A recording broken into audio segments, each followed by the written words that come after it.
Celine stumbled over the jagged ice, teeth chattering, each step a battle between her will in the treacherous terrain. The wind howled like a chorus of ghosts, tearing at her clothes, stinging her skin, wrapping around her like invisible chains. She could barely see through the storm. The snow fell in relentless sheets, blinding her, biting at her cheeks and scraping across her arms. Blood, warm and thick, ran from a gash on her side, soaking the once pristine ceremonial robes that now hung from her body in tatters.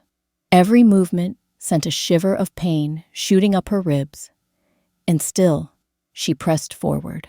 She had to move. She had to escape.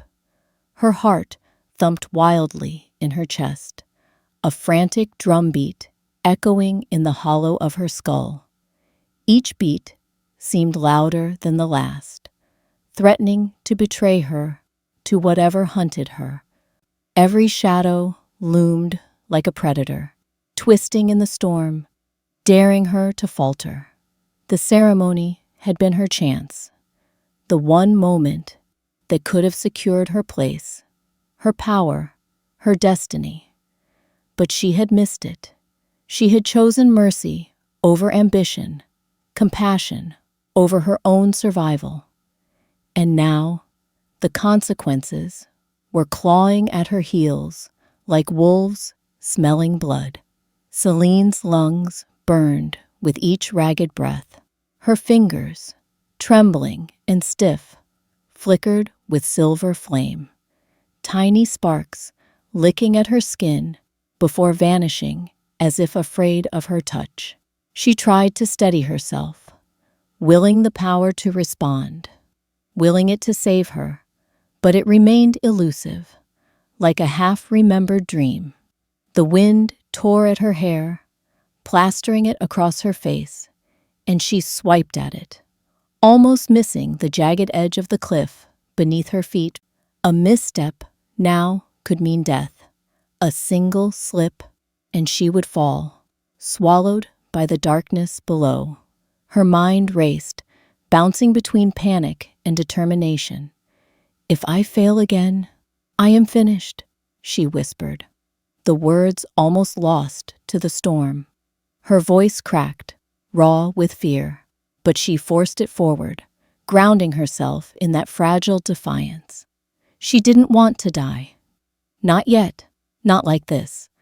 Not when the fire inside her had barely begun to burn.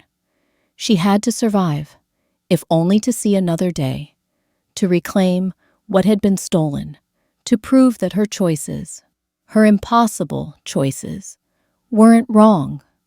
The cliffs seemed endless, jagged teeth jutting into the storm-swept sky. Every step was a negotiation with death, each movement a careful calculation of balance and weight. Snow blew across her face, cold and wet, stinging her eyes, and her lips cracked against the relentless wind. Her body screamed with exhaustion, muscles trembling, and yet she refused to collapse. Something deeper than fear drove her forward, something primal and stubborn and unrelenting. She could feel it coiling inside her chest, the raw pulse of her power, and though it trembled and faltered, it whispered a promise: survival, strength, revenge. She pressed on, forced to ignore the ache in her bones, the burn in her lungs, the fear clawing at her throat. Shadows shifted in the periphery, dark shapes moving just beyond her vision, and she froze, listening to the rhythm of the storm. Were they wolves? Humans? Spirits? She couldn't tell, but instinct screamed at her to run, to hide, to vanish into the snow before they found her. The wind whipped past her ears, carrying voices that weren't there, memories she didn't want to recall. Every step was a testament to sheer willpower, a defiance of the fate that seemed determined to claim her. Her hand brushed against a jagged rock, and sparks of silver flame flickered instinctively along her fingers. They burned briefly, bright against the gray and white, then vanished, leaving a faint warmth that was almost comforting. It was a reminder that she wasn't powerless, even if she didn't yet know how to control it, even if the world had rejected her, even if her own pack had turned away in fear. She was still here, still alive, still breathing, still fighting. The storm seemed to sense her hesitation, pressing closer, a living thing intent on swallowing her whole. The snow fell heavier, each flake a sharp bite against her skin. Her breath came in ragged gasps, clouds forming and dissipating into the freezing air. Her eyes, red-rimmed and watery, scanned the horizon, desperate for any sign of shelter, any landmark, anything to break the relentless white wash of the storm. Her teeth clenched against the cold, her jaw aching, and yet she forced herself forward, step by trembling step. Memories of the ceremony flashed in her mind, bright, cruel, impossible. The faces of her rivals, the accusing eyes of her pack, the whispers that had followed her like shadows. She had known the consequences of her choice. She had known the risks, and still she had chosen to help another, to act with a heart that was perhaps too big for this cruel, unforgiving world. And now she was paying for it. Every heartbeat, every flicker of silver flame that refused to obey her was a reminder that mercy came at a price. And that price was everything. She stumbled again, snow slipping beneath her boots, and her hand shot out to steady herself against the jagged cliffside. Pain lanced through her wrist, sharp and biting, and yet she didn't cry out. She couldn't. Fear and adrenaline tangled within her, twisting her stomach into knots, but she forced herself to breathe, to focus, to keep moving. The cliff stretched endlessly, a treacherous path carved into the heart of the mountain, and with every step, she felt the weight of her choices pressing down like stones on her chest. Her mind wandered briefly, as it always did in these moments of terror, to the what-ifs, the could-have-beens. What if she had attended the ceremony? What if she had chosen herself, her survival, over the rival she had helped? Would she be safe now, clothed in the warmth of acceptance, rather than running through the storm with blood on her hands? But then she shook her head, forcing the thoughts away. There was no use dwelling on the past. It was gone, like the warmth of the sun behind storm clouds, leaving only the cold, biting present. And yet, in the midst of despair, there was a flicker, a heartbeat of hope. She could feel it in the small sparks of silver flame that danced along her fingers, fleeting and fragile, but undeniably there. It whispered of power, yet untapped, of a strength that might turn the tide, of a destiny that refused to let her fade quietly into the night. Her body was broken, her robes shredded, her pride wounded, but something in her heart refused to surrender. Even as the storm raged, even as the world seemed determined to crush her, Celine moved forward, clinging to the fragile thread of life, of purpose, of something greater than herself. A howl tore through the storm, sharp and unrelenting, freezing her blood. Her head snapped toward the sound, eyes wide, heart hammering in her chest. Wolves, real ones, or something else. Shadows shifted in the distance, barely visible through the thick snowfall, and she could feel them watching, waiting. Her breath caught in her throat, and her body instinctively coiled, ready to flee, to fight, to survive. Every nerve screamed at her to run, but the path ahead was treacherous, the cliffs unforgiving. She had no choice but to keep moving, to push forward despite the fear that threatened to consume her. Her thoughts flickered, brief and sharp. I can't fail again. I won't. I will not. And with that, she forced herself onward, every muscle screaming in protest, every step a defiance of the storm, of the predators, of the world itself. The snowstorm raged around her, the wind shrieking like a chorus of the damned. But within her, a spark burned, a spark of life, of defiance, of silver flame that refused to be extinguished. And then, through the chaos, a distant glimmer caught her eye, a light, faint, almost imperceptible, but it was there. Hope, a sign, something to guide her through the storm. Her heart leapt, fear momentarily eclipsed by the fragile promise of safety. She stumbled toward it, clinging to the flicker, praying it wasn't a mirage, praying it wasn't another trap laid by fate itself. Her breath came in ragged gasps, lungs burning, body shaking, but she moved forward, one step at a time. The cliffs loomed, the wind tore at her. The snow stung her skin, and yet she pressed on. She could feel the power within her stirring, responding to her will, hinting at the strength she had yet to claim. Her silver flame flickered again, brighter this time, a defiance against the storm, a promise that she was not done, not yet, not ever. And as she pushed forward, heart pounding, bloodied and battered, a thought whispered through her mind, sharp and unrelenting. If you survive this, nothing will ever be the same.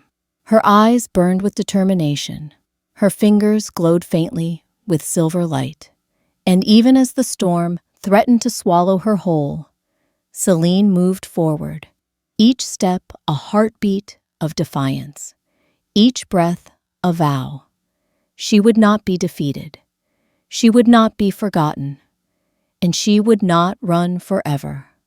The wind howled, the snow fell easy, and the cliffs stretched endlessly before her.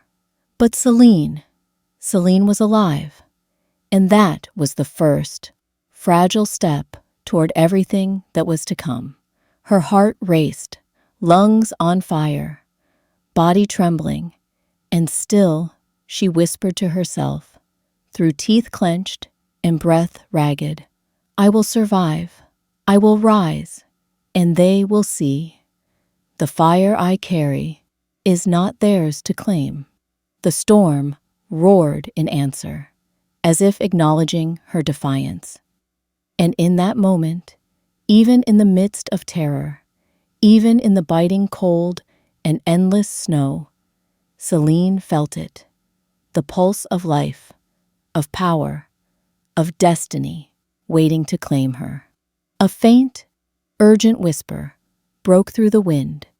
If you crave stories that burn and shatter hearts, subscribe to Velvet Romance Library.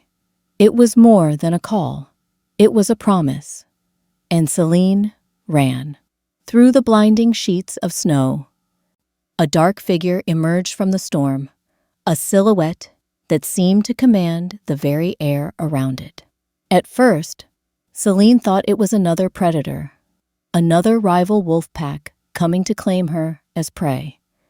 But there was something different about this presence, something impossibly solid, impossibly real, like the ground beneath her feet had shifted to form a shield around her. Her breath caught in her throat, misting in the frozen air, and instinctively, she took a step back, her eyes narrowing through the snow. The figure stopped just a few meters away, and Celine could finally make him out.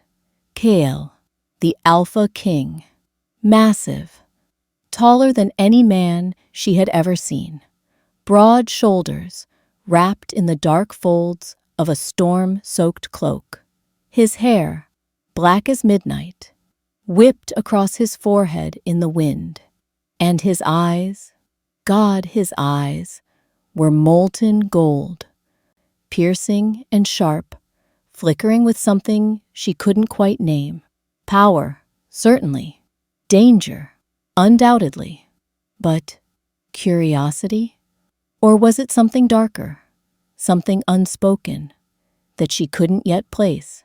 He didn't speak immediately, just watched her, that sharp, predatory gaze assessing every inch of her, every movement, every flinch of muscle and hesitation. Celine felt exposed, raw, and vulnerable under that gaze, and a shiver, not entirely from the cold, ran down her spine. She had fought to survive this storm, fought to escape her enemies, and yet, in a single moment, in a single look, Kael made her feel naked in a way that was both terrifying and thrilling. Then, without warning, a distant howl echoed through the frozen cliffs, closer now, sharper, more insistent. Rival pack members, or worse, were approaching, their shapes barely visible in the snow, their intent clear. Celine's pulse quickened, terror clawing at her chest. But before she could make a move, Kael's hand shot out, fast, strong, and gripped her arm, pulling her to safety behind a jagged outcropping of rock. The motion was abrupt, commanding, and she stumbled into him, their bodies colliding, her heart skipping in disbelief. And for a fleeting second, she was aware of the warmth radiating from him through the cold, the weight of his body anchoring her in a storm that had threatened to swallow her whole. He didn't smile. He didn't offer a gentle word. Instead, he barked an order, sharp and precise, like a whip cracking through the frozen air. "Stay close. Don't move until I tell you." His voice was gravelly, rough with authority, yet it carried an undertone she couldn't decipher. Warning? Anger? Or something else entirely? Something buried deep behind the layers of control he carried like armor. Celine obeyed, instinctively crouching, the snow biting through the thin fabric of her torn robes. Her body trembling from exhaustion, fear, and something else she refused to name. Adrenaline surged, her pulse hammering in her ears, and yet, through the chaos, she couldn't ignore the way he moved. Every step, every gesture was calculated, deliberate, controlled. He was dangerous, yes, but precise, like a predator who knew exactly how to strike and how to protect what mattered most. The rival pack crested the ridge, snarling, teeth flashing white against the storm. Kael shifted, muscles coiling beneath his cloak, and with a sudden, fluid motion, he was in front of Celine, placing himself between her and the oncoming threat. The snow swirled violently around him, caught in the vortex of his presence, and for a moment, the world seemed to shrink to the two of them, and the pack that dared approach. Celine's stomach twisted, part fear, part something more primal, something that made her chest ache and her hands tremble despite the cold. The way he moved, the way he carried authority, even in the midst of danger, made her pulse quicken in a way she couldn't ignore. Her instincts screamed at her to flee, to survive. Yet another part of her, a reckless, foolish part, wanted to stay, to see how this man could protect her, to understand why he had come. Kael's gaze flicked to her, just for a moment, and something unreadable crossed his features. Approval? Surprise? Concern? She couldn't tell, But in that fraction of a second, she felt the weight of his awareness. The realization that he knew her, truly knew her, not just as a fleeing girl in the snow, but as Celine, the one who had made choices no one else could understand, the one who had dared to act with compassion in a world that demanded ruthlessness. The pack closed the distance, and Kyle moved with terrifying speed, striking with precision, his body a blur of calculated violence. Celine ducked instinctively, her eyes wide, stomach twisting as teeth snapped at the space she had just vacated. He was a storm within a storm, a force of raw power, and yet, somehow, she felt safe. Not entirely, not perfectly, but safer than she had felt since the ceremony. Safer than she had felt in weeks, months, maybe years. A shadow lunged toward her, teeth bared, and Kale intercepted it with a growl, snapping, striking, moving like he had rehearsed this 1,000 times. He didn't glance at her, didn't check if she was okay. He assumed it, as though her survival was inevitable, as though it was his responsibility to ensure it. And, in that assumption, in that silent, unspoken declaration of protection, Celine felt something stir deep inside her chest, something she hadn't let herself feel in a long time. The fight ended almost as abruptly as it had begun. The rival pack scattered, snarling and retreating into the storm, leaving behind only the faint scent of fear and the crunch of snow beneath Kael's boots. He turned to her then, and Celine froze. Snow clung to his hair, to his cloak, his chest heaving from exertion, and yet his eyes, those molten gold eyes, were fixed on her, searching, assessing, probing. "You should not have been out here," he said finally, his voice steady, commanding, carrying a weight that made her want to shrink and stand taller all at once. There was no warmth in it, no gentleness, just an undeniable assertion of control. But in that assertion, there was also something else, something she couldn't quite place, something that hinted at care. Celine swallowed, words catching in her throat. She wanted to speak, to explain, to apologize for her absence at the ceremony, for the choices she had made, for everything that had led her to this frozen cliffside in the middle of a blinding snowstorm. But she couldn't find her voice. Instead, she just nodded, too exhausted to move, too overwhelmed to think, and the silence stretched between them like a living thing, heavy, charged, impossible to ignore. Kael studied her for a long moment, his jaw tightening, the muscles in his neck taut. She could feel his frustration, his anger, not directed at her, not fully, but at the situation, at the world, at the choice she had made. "You should have been at the ceremony," he said again, softer this time, almost a growl beneath the words.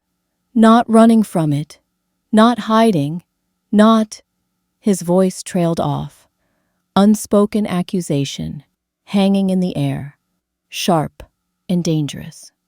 Celine flinched under his gaze, but she also felt something else, something that made her chest ache, that made her pulse hammer in a way that had nothing to do with fear. His presence was suffocating and protective, all at once. A contradiction that left her dizzy, a little unsteady, a little hopelessly caught in the gravity of it. She wanted to look away. She wanted to run, but she couldn't. Not entirely. Kael's eyes softened, just a fraction, a mere flicker, and Celine caught it, clinging to it like a lifeline. She saw, just briefly, the weight of responsibility on him, the pride, the jealousy, the unspoken understanding that she had chosen mercy over protocol, that she had acted with a heart no one else dared to show. And in that glance, fleeting as it was, she understood that he saw her, really saw her. He stepped closer then, the movement deliberate, measured, a predator closing the distance with control and intent. She could feel the heat radiating from him, feel the power coiling beneath his skin, the taut strength in his arms and legs, the lethal grace that marked him as alpha. And yet, despite all of that, he didn't intimidate her. Not entirely. He intrigued her, confused her, made her heartbeat spike in ways that frightened and thrilled her at the same time. "You're not safe out here alone," he said finally, a statement, not a question. And in that simple declaration, she sensed the depth of his awareness, the sharp edge of his concern, the unspoken promise that as long as he was near, she would not face this storm alone. Celine nodded again, the words still lodged in her throat, but her body relaxed just slightly, tension uncoiling. She wanted to trust him, and the desire terrified her. She wanted to believe that he could protect her, that he could be more than just a shadow in the snow, more than just a predator, more than just a king who had every reason to resent her absence.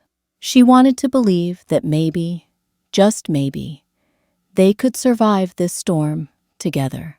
Kael's gaze flicked back to the ridge, where the remnants of the rival pack had disappeared, and then back to her. His jaw tightened again, his eyes narrowing. "You have power," he said, almost to himself, almost as a warning, almost as a marvel. "And you waste it running."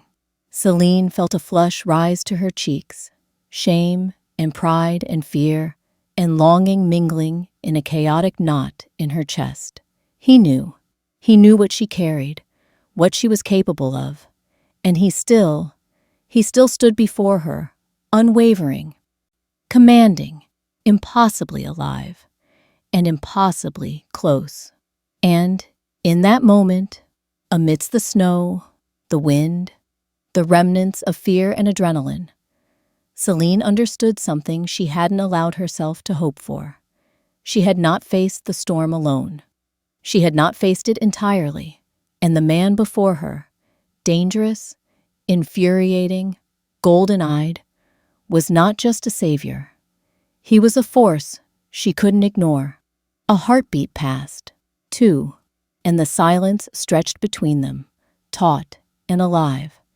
And though neither of them spoke again, both knew that something had shifted, something had begun, something that neither storm, nor pack, nor prophecy could ever entirely erase. And for the first time since the failed ceremony, Celine allowed herself to believe, however fleetingly, that she might survive, that she might not be alone, that she might not be finished. The wind howled around them, the snow falling in endless sheets, and Kael remained there, unwavering, molten eyes locked on hers, a promise and a warning all in one. And Celine dared, just for a moment, to meet him, to acknowledge that she had noticed him, that she had felt him, that the storm had not consumed them yet. And perhaps, she thought, not without fear, not without hesitation, but perhaps this was only the beginning. Celine's chest heaved, her ragged breaths catching in her throat, as the snowstorm eased just enough for her to see the jagged cliffs more clearly, for her mind to start unraveling. The memories she had tried so hard to bury, every flake that clung to her hair, every gust of wind that cut across her face, seemed to pull the past closer, sharpening it, dragging her back to nights she had never wanted to remember, to the moments that had left marks deeper than any wound the storm could inflict. Her pack had cast her aside, whispered behind closed doors that she was too dangerous, too volatile, too different. They had called her a mistake, a child of reckless bloodlines, and she had believed them once, swallowing their venomous words until they lodged in her chest like splinters. "You are not one of us," they had hissed, and she had tried to disappear under the weight of their judgment, trying to shrink herself into insignificance, trying to convince herself that her silver flame, the gift that was as much a curse, was something to hide, something to fear. But it was not so easily hidden. It had always been there, lurking beneath her skin, burning in her veins like molten light, a power she had never fully controlled, a flame that could either save or destroy. She had tried to master it, had tried to obey, had tried to be less than what she was, and each failure had been a dagger to the heart. The pack's rejection had carved itself into her soul, an unhealing wound she carried with every breath, every step, every heartbeat. Her mind drifted unwillingly to the night of the ceremony, the one she had chosen to miss, the one that had set all of this into motion. She had been torn between duty and compassion, between the chance to claim what should have been hers and the impossible need to help another, her rival, the one everyone else had despised, the one who had begged for mercy when no one else had listened, and she had chosen to help. That choice had marked her in ways that went beyond the icy snow underfoot or the clawing hunger of her enemies. It had painted her as weak, reckless, dangerous, even to those who had claimed to know her. She had been called a traitor, a fool, a girl too soft for the harshness of the world she inhabited. And yet, in that decision, there had been something she could not deny, a glimmer of what she had always known to be true. That mercy, even when costly, was not weakness. That power without heart was meaningless. Her legs ached, muscles trembling with exhaustion, as she leaned against the jagged rock, staring down at the snow swirling beneath her boots. She could still feel the heat of the storm, the remnants of adrenaline and fear. But beneath it all, a quieter storm raged, one that Cale had unwittingly stirred. She remembered the weight of his gaze, the molten gold of his eyes that had pierced her chest in ways no one else ever had. It was not just authority that had unsettled her, nor the undeniable power he carried like a blade in the dark. It was the fleeting trace of understanding, the quiet acknowledgement that he saw her, not the shadow they had cast over her, not the pack that had condemned her, but Celine, and that terrified her. She had been trained to distrust, trained to hide, trained to survive by keeping her heart locked away behind walls of steel and flame. But Cale had seen the walls, and instead of recoiling or striking, he had paused. He had held his position, unwavering, and in that pause, Celine had glimpsed a possibility she had never allowed herself to consider: trust. She shook her head, trying to dispel the thought, trying to anchor herself in reality. Trust was a luxury she could not afford, not in a world where every shadow might hide teeth, claws, or betrayal. She could not afford to rely on anyone, not the pack that had cast her out, not the rival she had saved, not even this alpha king who moved like a storm in human form, whose presence both protected and unsettled her in ways she could not name. Her thoughts turned back to him, despite her efforts to focus on survival, to focus on the path ahead. Kael had moved with a precision she could not match, had protected her without hesitation, had read her like a page in a book she had thought no one could open. And still, he had not judged her, at least, not entirely. There had been a flicker of something else in his eyes, something she could not identify. Curiosity, caution, perhaps even admiration. A memory cut through the storm like a shard of ice, the moment she had first sensed her silver flame, hidden deep within, burning like liquid fire beneath her skin. She had been a child, reckless and fearless in ways the pack had found frightening. The elders had whispered about her in hushed tones, about the danger she carried, the power she could not yet control, the chaos that might follow her every step. And she had carried that weight alone and afraid, trying to make sense of a gift that had always been as much a curse. The memory shifted, darker now, to the night of her exile, the whispered accusations that had followed her down the halls of her home, the cold stares, the muttered threats. "You are not one of us. You will bring ruin. You are dangerous." Every word had cut into her. Every accusation had hardened her. And yet, in the quiet of the night, she had clutched her chest and whispered to herself that she would not be broken, that she would survive, that she would become something more than their fear, more than their judgment. And now, here she was, battered and bloodied, standing on the edge of cliffs that seemed to stretch to infinity, facing a storm that mirrored the chaos in her soul.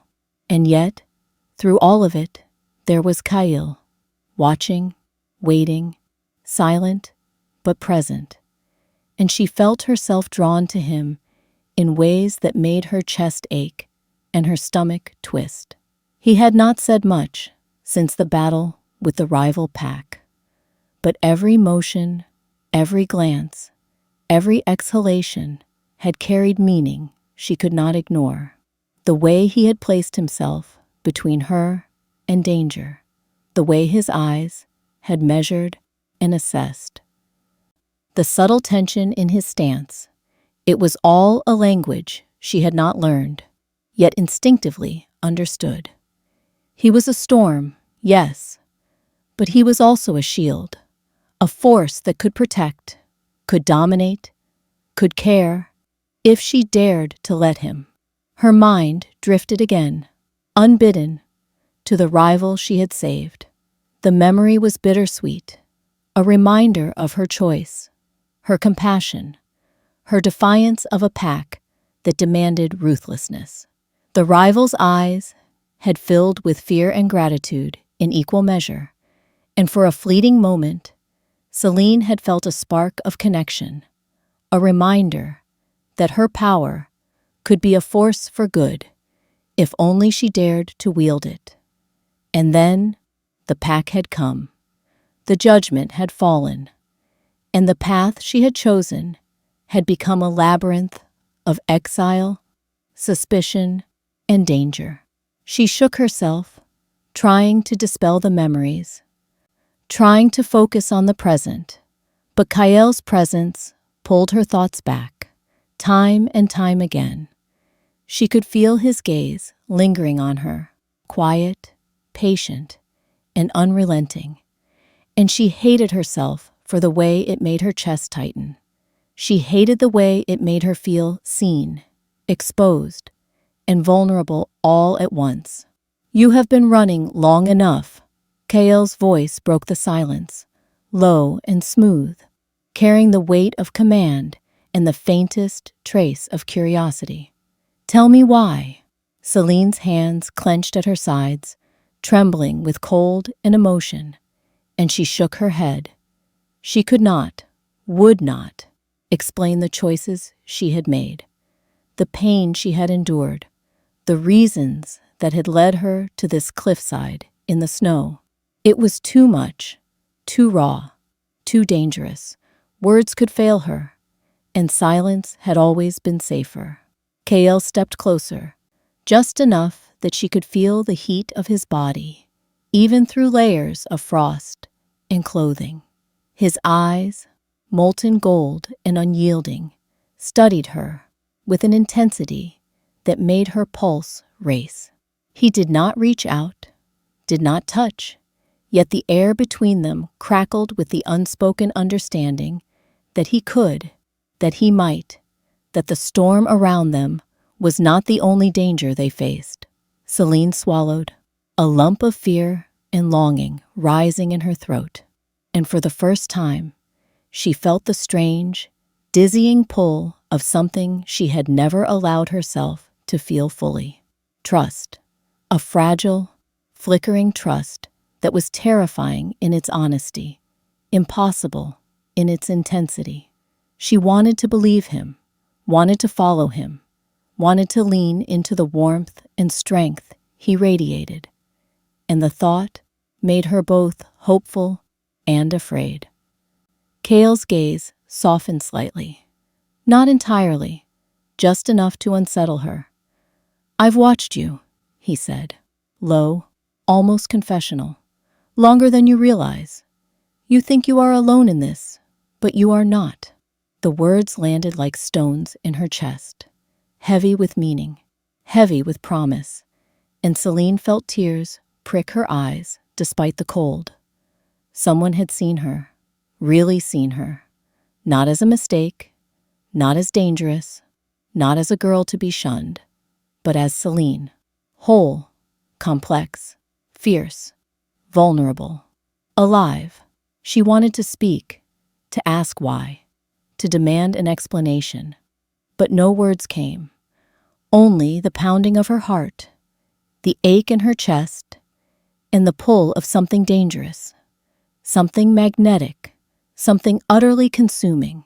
Kael's lips pressed into a thin line, jaw set, eyes never leaving hers. "You carry a fire inside you," he continued, his voice low and deliberate.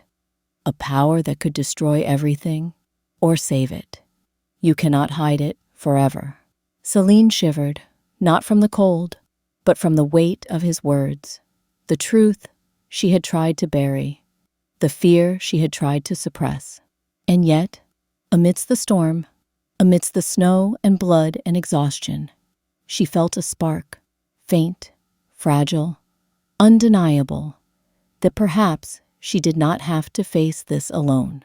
For the first time in what felt like forever, Celine allowed herself to breathe, to hope, to feel. And as Kael watched, silent, unwavering, fascinated, and conflicted, she understood something she had not dared to before. The past could not define her. The pack's rejection could not cage her. And the fire within her could not, would not, be ignored. And maybe, just maybe, if she allowed herself, the man standing before her, the alpha, the storm, the golden-eyed enigma, might become something more than a savior. He might become the only person who could stand beside her, see her, understand her, and fight for her when the world would not. The snow swirled, cold and relentless, but in that frozen cliffside, in that brief, fragile moment of connection, Celine felt something warmer, something that made the ache in her chest more bearable, something that whispered that survival, trust, and perhaps even redemption were not beyond reach. And so she stood there, trembling, bloodied, exhausted, yet alive, facing Kael, facing herself, and facing the first fragile flicker of hope she had allowed herself in years. The snowstorm faded gradually as they moved deeper into the mountains, replaced by an eerie, silvery light that bathed the world in a ghostly glow. Celine's legs were sore, every step a reminder of the bloodied climb, of the cold, of the fear that had pressed at her chest like iron bands. And yet, even in her exhaustion, she sensed something shifting beneath the world, a pulse in the earth that seemed to resonate with the slow, steady beat of her own heart. The trees grew taller, older, their bark darkened by time and mist. The forest opened into a moonlit grove, ancient and untouched, where the air shimmered with something she could not name. The silver light fell across the ground in fractured patterns, illuminating strange markings etched into the roots and stones, runes that glowed faintly, like whispers of the past, trying to reach her. Celine froze, her breath fogging in the cold night air, and her hand lifted to brush against the nearest rune. It pulsed beneath her fingers, warm and alive, as if recognizing her touch. A shiver ran through her spine. The markings seemed to shimmer and shift in the moonlight, moving slightly, rearranging themselves into words she did not yet fully comprehend. Child of the flame, the one who will reclaim the pack. Her pulse thundered loud in her ears, drowning out the soft whisper of wind through the branches. The prophecy, the weight of it, pressed down on her chest like stone. She had known she was different, had known the silver flame within her was dangerous, untested, unpredictable. But to hear it whispered from the earth itself, from runes older than any pack, older than the mountains surrounding them, shook her to the core. Kael moved beside her, silent, yet present, his massive form a shadow in the silver light. She could feel his eyes on her, molten gold and intense, focused not on the runes or the forest, but on her. And that gaze, heavy with awareness and unspoken assessment, made her heart skip. There was pride in it. There was caution. There was jealousy, perhaps even fear, but there was also recognition that she carried something he could not ignore. The wind shifted then, weaving through the branches, carrying voices she could barely discern, whispers that seemed to echo from centuries past. They swirled around her, teasing her mind with images, visions that were both magnificent and terrifying. She saw herself standing atop a cliff, silver flames coiling around her arms, hair streaming in the wind, eyes alight with a fire that could either save or annihilate. She saw her pack, kneeling, fearful, reverent, their trust lost and regained in equal measure. She saw the rival she had saved, her face twisted in awe and fear, looking at Celine as if she had become something unearthly, something more than human. Her stomach twisted. "Can I do this?" she whispered to herself, though the words were almost lost to the wind. "Am I meant to carry this fire? Am I destined to destroy, to save, to reclaim what has been lost?" The visions shifted again, darker now, showing ruins of the pack's home, blackened trees, smoke curling into the night sky, wolves scattered and broken, silver flames, her flames, twisted and uncontrolled, leaving ruin in their wake. Celine stumbled backward, her breath shallow, hand pressed to her chest. The prophecy was not a gift. It was a weight, a mantle she had not chosen, a path she feared she could not walk. The forest seemed to respond to her doubt. The runes pulsed brighter, the air thickened with energy, and the wind whispered harder, as if demanding her attention, as if the world itself waited for her to claim her fate or deny it. Kael stepped closer, placing a heavy, grounding hand on her shoulder. His touch was firm, unwavering, and it startled her. She could feel his warmth seeping through layers of cold. Feel the undeniable strength in his body, the unspoken promise that he would not let her fall. But even as she felt the pull of safety, she recoiled slightly. I cannot trust easily, not even him. Yet there was a strange, magnetic force in the way he remained calm, controlled, yet undeniably aware of her fear. You cannot fight what you are meant to be, he said quietly, his voice carrying through the grove like a soft rumble, grounding her in the chaos of visions and whispers. You do not have to understand it all now, but you cannot run from it. Celine's hands clenched at her sides, trembling with a mixture of fear, awe, and the simmering heat of her silver flame. She wanted to resist. She wanted to deny that she was the child of the flame, the one destined to reclaim, to lead, to destroy, or save. But every fiber of her being resonated with the power in the grove, the weight of the runes, the undeniable pull of destiny. Her body, her fire, the very pulse of her heart, it was all calling her forward. Kael's gaze never wavered. Look at me, he said, voice sharper now, not commanding, but insistent. You are stronger than you know, Celine. The flames you fear, they are not your enemy. They are you, and if you do not claim them, no one else will. The words struck her like a strike of lightning. Her fire, it had always been a curse in her mind, a thing that set her apart, a weapon that could destroy what she loved if she faltered. And yet, Kael's assertion, his unwavering faith in her, even before she trusted herself, made something shift inside her. Something small, flickering, fragile. Perhaps her flames were not solely a curse. Perhaps they were part of her power, her identity, her destiny.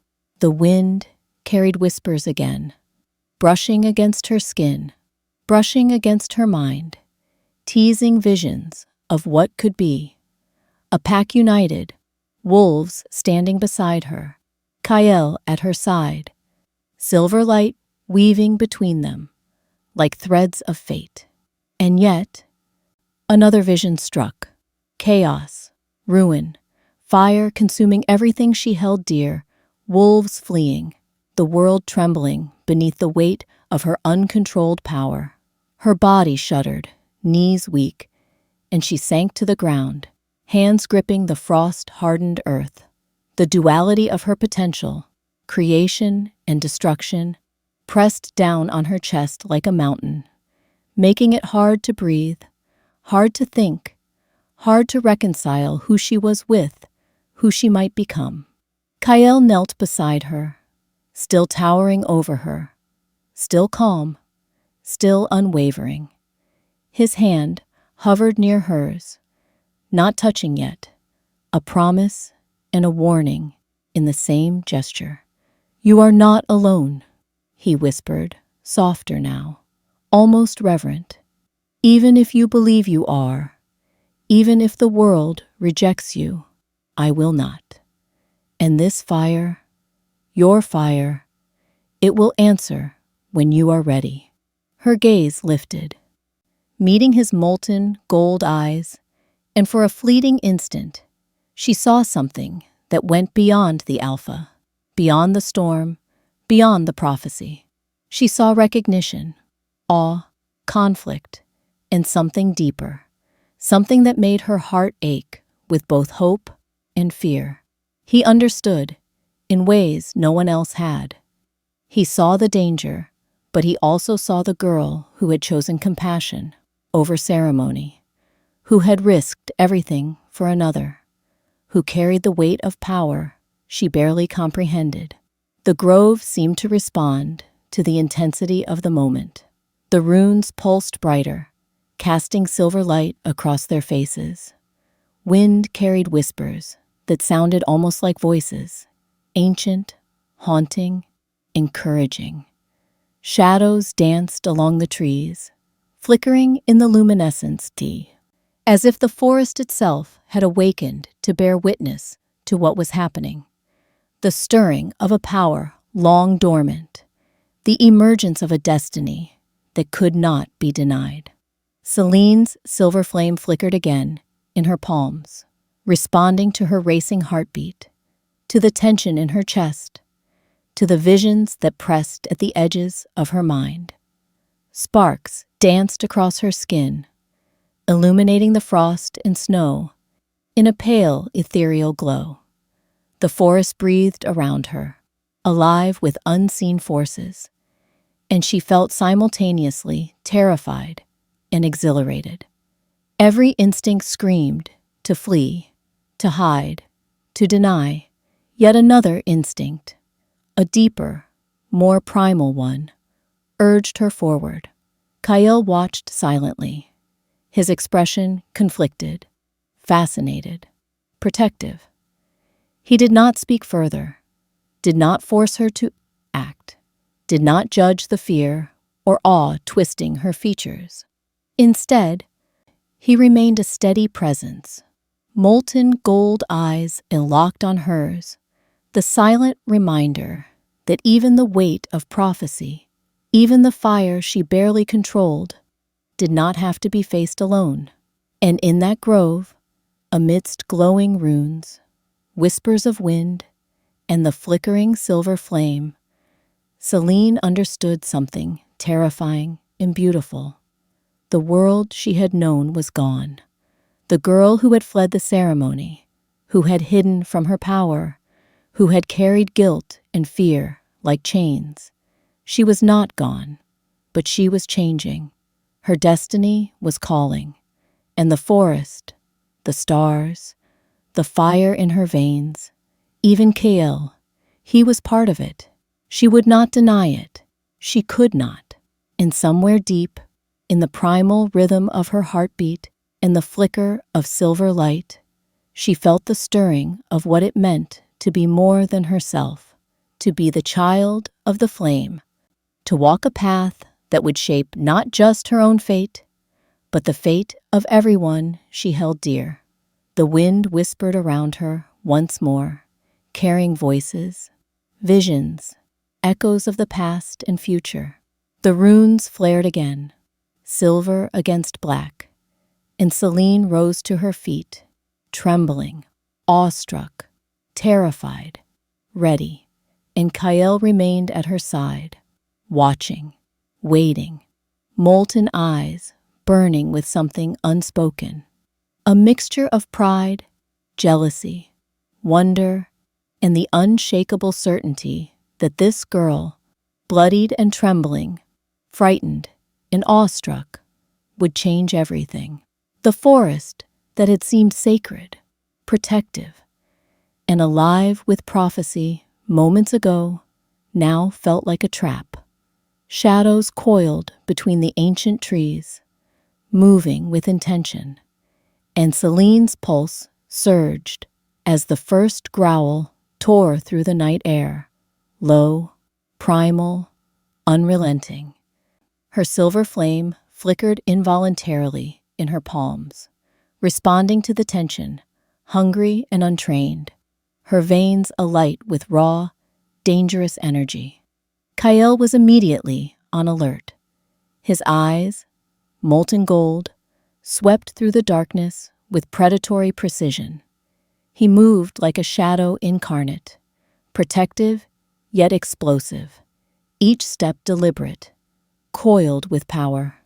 "Stay close," he hissed, voice sharp as ice against the wind. "Do not leave my side." Before Celine could respond, a shape lunged from the shadows, a rival alpha, fierce and snarling, eyes glinting with malice, teeth bared, claws scraping the frost-hardened earth. He knew her name before even speaking it. "Celine, you dare abandon the ceremony? You dare?" His words were punctuated by the sound of snapping jaws, the lethal promise of fangs aimed at her chest. Celine stumbled backward, instinctively raising her hands, and a flicker of silver flame leapt from her fingertips, illuminating the forest in a brief, dazzling burst of light. The rival recoiled, surprised, and she realized, with a rush of fear and awe, that her fire could indeed strike with devastating force. But it was unstable, wild, raw. She had never directed it in combat before. It had never obeyed her fully. And now, in this frozen grove, it responded to her terror, surging with life she could not control. Kael intervened in an instant, his own form a blur of lethal precision. He struck the rival Alpha, his movement fluid, elegant, unstoppable, yet not without brutality. Metal and wood cracked beneath his blows. The snow churned around them, crimson staining the frost. Celine watched, heart racing, stomach twisting in both admiration and fear.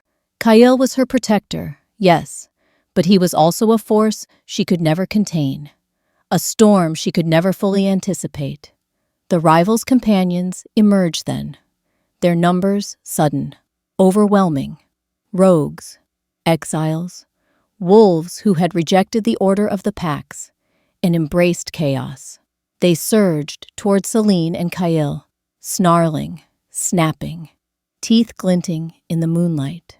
Her flame responded instinctively, leaping from her palms. But each burst of silver light was fleeting, uncontrolled. She burned the snow beneath her feet, ignited the air with a faint hiss, and still, her attackers pressed forward. Kael's voice cut through the chaos. "Now!" he commanded, and together, they moved as if the forest itself had conspired to protect them. Celine ducked under snapping jaws, her fire flaring to meet a charging rogue, while Kael struck, blocked, and retaliated, a golden-eyed guardian with a fury she could neither match nor fully comprehend. Yet, even in the midst of survival, accusations stung her ears like knives. "You abandoned the ceremony!" the rival Alpha spat, eyes blazing with hate. "You are reckless! You betray your pack!" Celine's chest tightened, guilt and shame rising in tandem with fear. She had chosen to save her rival, to act with mercy, and now, in the chaos of combat, that choice was twisted into betrayal. She wanted to scream, to defend herself, but the only sound that escaped was the hiss of her flames, the snap of frozen air, the roar of the forest echoing their fury. Kael's jaw tightened, and she saw the conflict etched across his features. Duty warred with desire, protocol with instinct.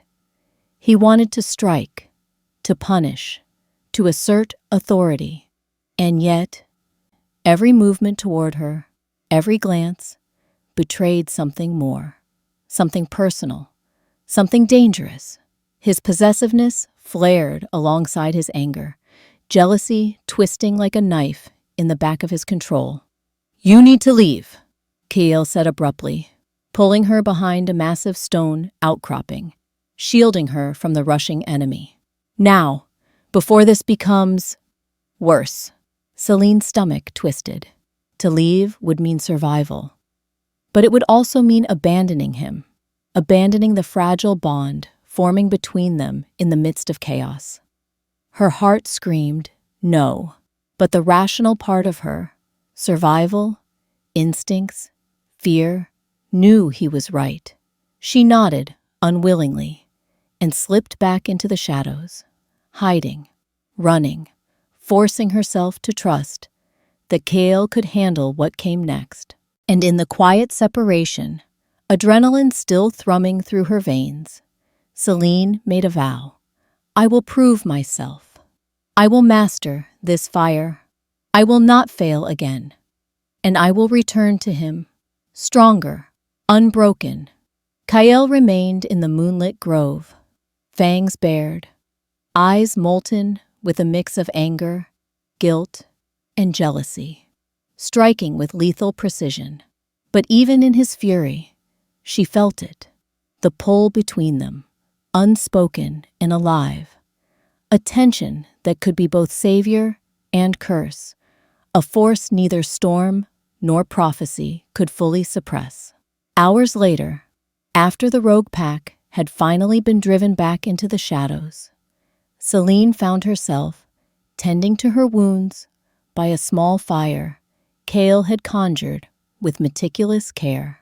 The flames crackled, silver sparks dancing alongside the lingering glow of her own powers, creating a delicate halo of light amidst the serene, moonlit forest.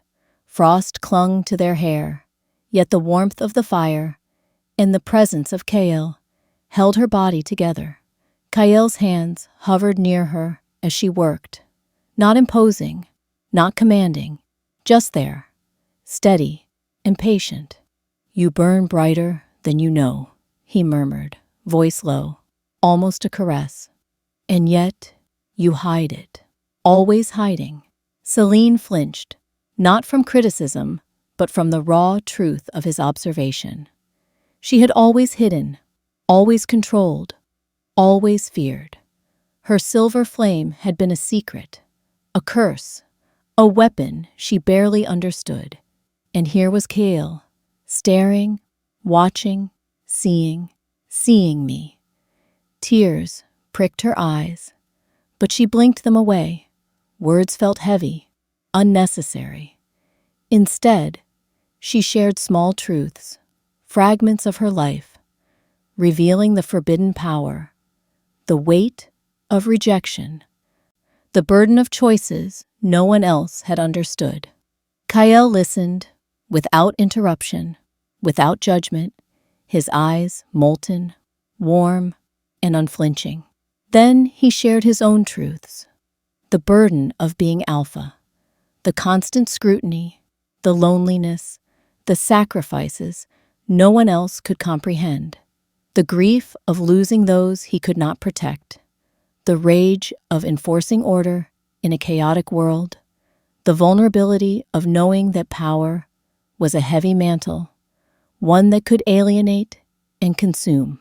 Selene listened, the firelight dancing over the sharp planes of his face, and for a fleeting moment, she saw the boy he had once been, before the alpha, before the gold eyes, before the weight of command. Their hands brushed as she passed him a bandage, lingering just slightly longer than necessary, and the silence between them thickened, charged. Words were unnecessary. Her heartbeat, his steady presence, the firelight reflected in their eyes, all spoke of unspoken desire, unacknowledged tension, and the fragile possibility of trust. Almost instinctively, their faces drew closer, an unspoken magnetism pulling them toward each other. Lips hovered, breaths mingled in the cold air, hearts pounding in synchrony. Yet neither moved fully. Selene's mind raced with fear, hope, and the intoxicating danger of wanting someone she was taught to distrust. Kael's gaze softened, almost unbearably, molten warmth beneath his control. "I see you," he whispered, voice low, reverent, almost shaking with the weight of truth. "All of you." Her breath caught. That simple declaration, that unwavering acceptance, made her chest ache, made her pulse race, made the frost around them feel distant, meaningless. For the first time, she imagined the possibility of belonging, of partnership, of trust. The moonlight danced over their faces, silver and soft, illuminating freckles, scars, and the faintest flickers of silver flame. The forest was alive around them, serene, yet watching, holding its breath as if it understood the fragility of this moment. And Selene, for the first time in years, allowed herself to believe she could be seen, could be understood, and perhaps even loved. The serenity shattered like glass. A whistle cut through the night, sharp and deliberate, followed by the sound of dozens of boots crunching against frost. The council, her pack, enemies she had thought miles away, and with them, the whisper that tore through her like ice. Her power will destroy us. Selene froze, silver flame flickering uncontrollably in her palms, her body trembling with fear, betrayal, and rage. She had trusted herself, trusted Kael, trusted the fragile peace of this night, and it had been invaded, exposed. Her identity, her forbidden power, the prophecy that had whispered in the ancient grove, all laid bare before those who would condemn her. Voices rose in accusation. You cannot be trusted. You are a danger to the pack. She wields a fire none can control. The words burned her as fiercely as her own silver flame, twisting shame, anger, and sorrow into a storm inside her chest. Kael's jaw tightened, fists clenching. His gaze shifted between the council, the accusers, and Selene. Protective, furious, torn, every instinct screamed to defend her. Yet protocol demanded order, the rules of pack hierarchy, the alpha's duty. And he was caught in the brutal crossfire between desire and duty, between love and responsibility. Selene's hands ignited then, silver flame erupting in brilliant arcs, light reflecting in every eye around her. The council staggered back, faces pale, wolves retreating instinctively, fear rippling through the gathered enemies. She had never unleashed her fire in such magnitude, controlled yet raw, beautiful yet terrifying. Kael stepped forward, molten eyes blazing, voice sharp and commanding. She is ours. She is not the enemy. You will not touch her. His declaration split the night, burning with authority, jealousy, and undeniable protectiveness. The pack hesitated, divided. Some murmured fearfully, some with awe, some with suspicion. And Selene, silver flame dancing along her fingertips, felt the tremor of power, the exhilaration, the terrifying awareness of the force she could wield. And yet, she felt Kael's gaze, molten gold and unwavering, and a rush of relief and longing made her pulse spike. He understood. He had always understood. For the first time, Selene realized she would never be tamed, never be hidden. The prophecy had arrived, and she had arrived with it. Her fire was hers, dangerous and magnificent, and she would wield it on her terms.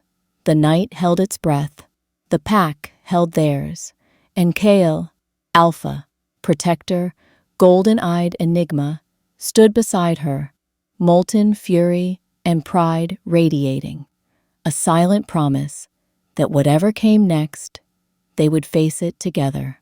Selene moved like a shadow through the forest, her breath steadying, her body a taut coil of anticipation.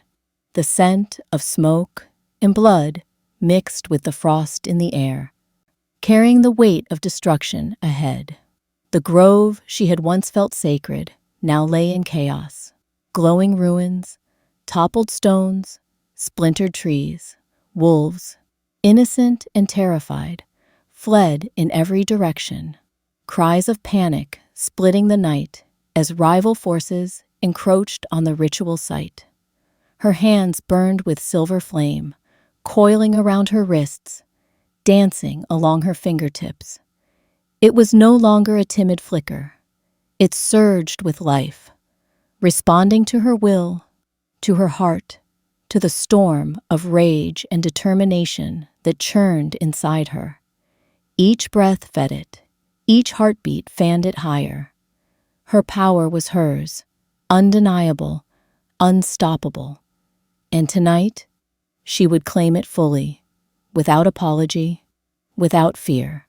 Kael's voice cut through the chaos, molten and commanding. "Selene, do not hesitate." He was at her side in a heartbeat, every muscle honed, every nerve ready to strike. But even his presence could not shield her entirely. Their enemies moved with brutal efficiency, a swarm of shadow beasts and rogue alphas bent on annihilation, claws and fangs gleaming, eyes alight with hunger.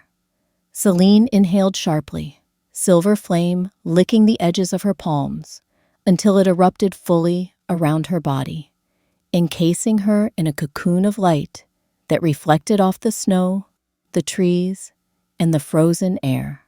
Her voice rose then, unbidden, chanting in the ancient tongue of her ancestors, the same language whispered in the runes of the grove, a voice that resonated deep in the bones of the forest itself. The ground trembled beneath her feet, rupturing in jagged fractures that spewed silver sparks and smoke. Every shadow, every beast, every malicious gaze froze as the forest seemed to bend to her will. The air cracked, soundless yet deafening, as waves of light radiated outward, pushing enemies back, forcing them to shield their eyes. Wolves, who had been cowering, now stopped, awestruck, sensing the power that radiated from Selene, both terrifying and magnificent. Her body shifted, muscles elongating, claws sharpening, eyes glowing molten silver, a true werewolf of ancestral might. The full shift completed, and she was no longer just Selene. She was the embodiment of prophecy, the child of the flame, a force that the world could no longer ignore. Kael's eyes widened, molten gold igniting with a mix of pride and disbelief. "Selene," his voice caught, half command, half adoration. He moved beside her, a shield and a partner. Yet this time, he did not lead. He followed. He trusted her. The rival Alpha, the one who had accused her, who had sought to destroy her at the ceremony, lunged, teeth bared, claws arcing through the silver light. But Selene's power met him first. Flames coiled around his form like silver snakes, searing yet precise, burning with controlled intensity.